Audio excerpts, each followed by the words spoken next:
Ethan stood frozen on the abandoned railway platform, staring at the older version of himself.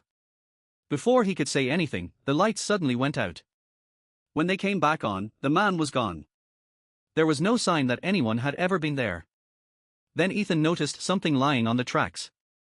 He climbed down, picked it up, and immediately felt something was wrong. The photograph showed the exact platform he was standing on. But there was someone standing behind him. Ethan slowly turned around. There was nobody there. He looked back at the photograph. The older man was still there. Ethan turned the photograph over.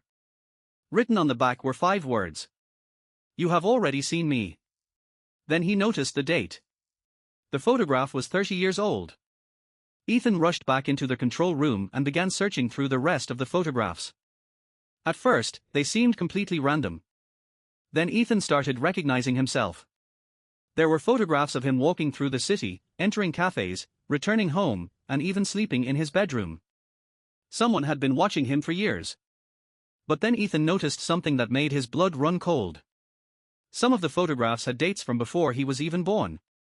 Then he found a photograph of himself as a little boy. But he wasn't alone. Standing beside young Ethan was a woman he had never seen before. Ethan stared at her face. He didn't know her.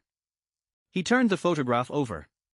There was a message written on the back: "Ask her what happened." Beneath it was an address. Ethan read it once. Then again. Because he knew that address. It was his own apartment. Before Ethan could understand what it meant, his phone began to ring.